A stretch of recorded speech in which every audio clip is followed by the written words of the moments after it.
I wanted to write some musical themes for the channel. I'm not a real musician, but I've composed lots of music over the years. I did a lot more of that when I was younger and had more angst. Anyway, I was hoping to use this device for recording the music. This is an old Korg Kaossilator, KO1, which is a dynamic phrase synthesizer. So, you can record background phrases on it, sort of like this. I'm going to pick a phrase from the palette of phrases. What this is. Get a lot of music in it.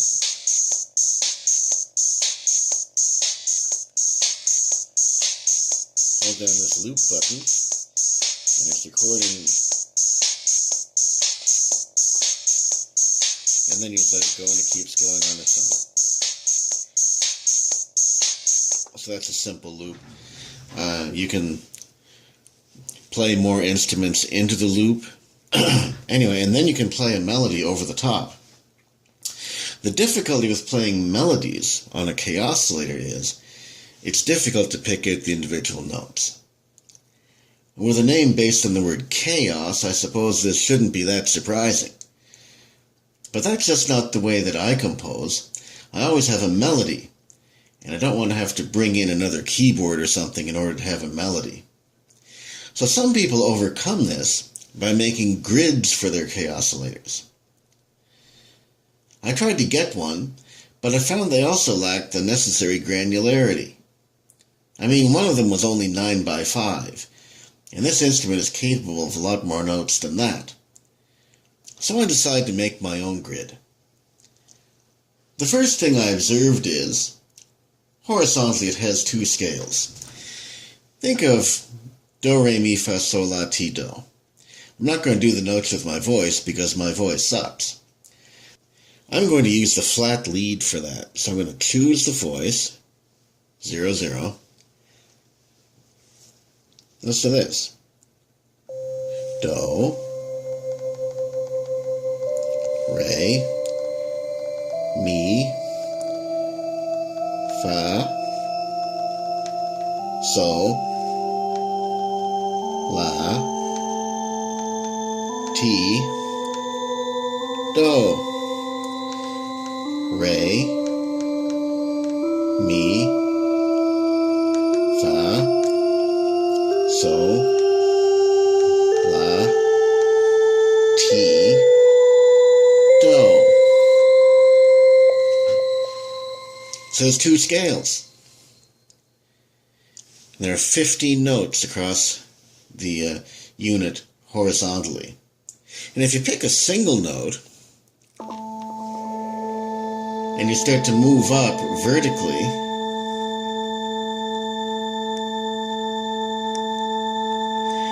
there are subtle changes in the tone.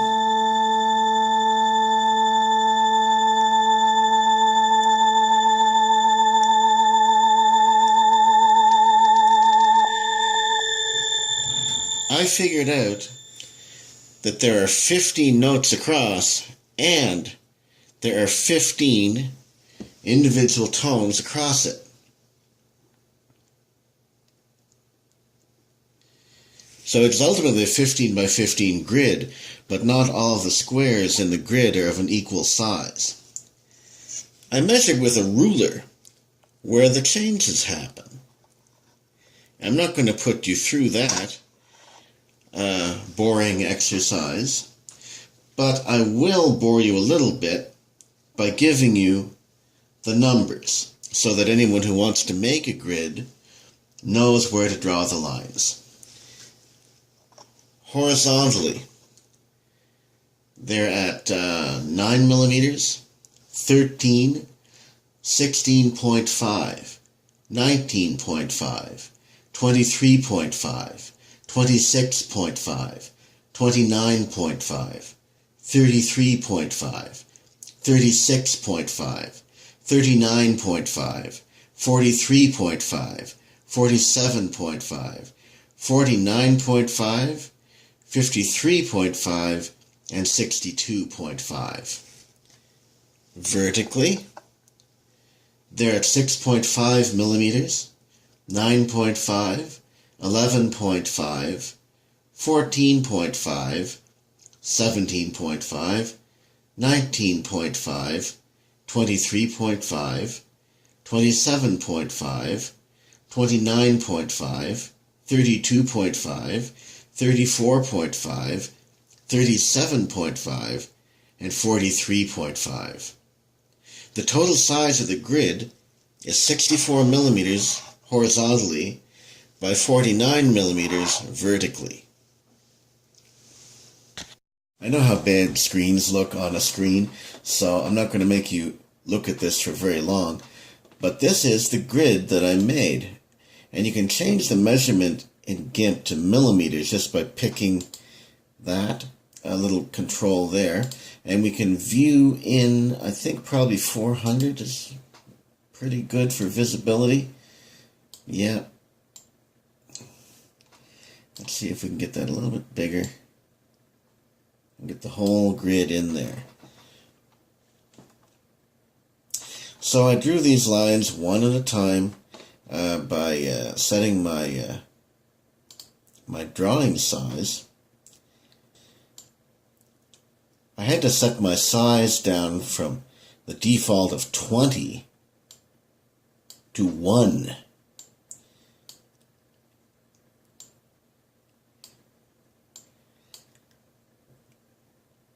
And then these lines are already done, but I'll show you how to do one. You click at the top, and then you press the Shift key,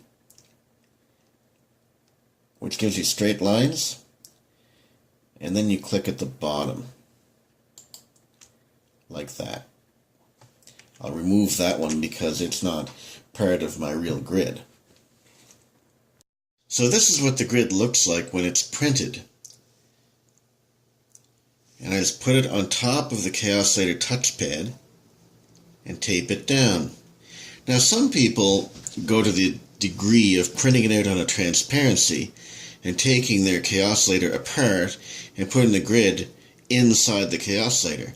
And the problem I think with that is not everything has the same grid.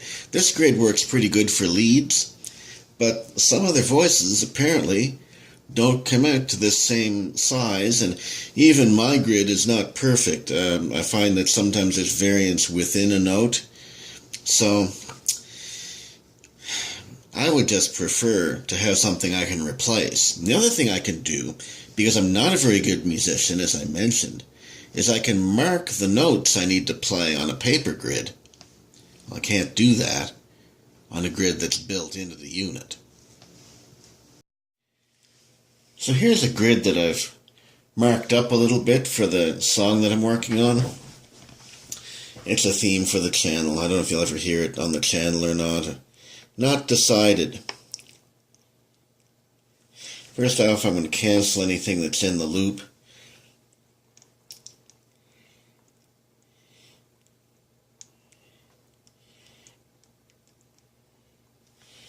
Let's make a background sound. See how we do. Definitely got to have the pen not out when you're doing this.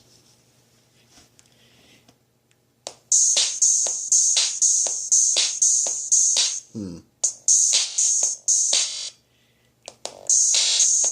we go, kind of like that.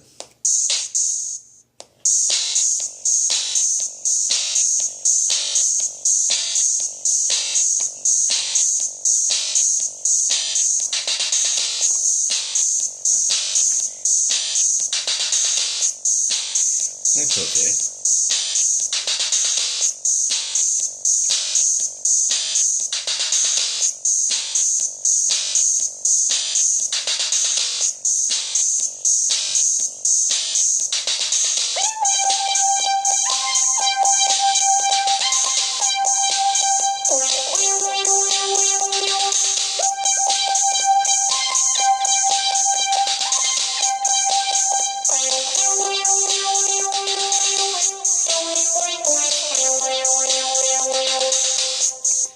I wouldn't call that a successful take, but that's the basic idea. So basically, now I can compose something and with the grid have some assurance I can get it kind of close to right when I go to record it. Then the next problem comes in with recording it and the sound equipment that I'm using. I'm recording this with a laptop microphone, which is monophonic. And many of the voice effects on a Kaossilator have stereo effects. So what happens then is you only get one side of the effects if you use a normal stereo cable. So I went out and got a couple of plugs to flatten the stereo output from the Kaossilator into a monophonic feed. I couldn't find a direct stereo to mono converter in 1/8 inch here. So I got a stereo 1/8 inch to mono 1/4 inch plug, and here it is. Whoops. He wants to talk to me.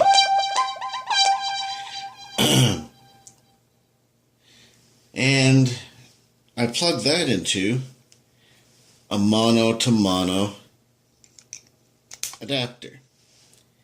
And you know what?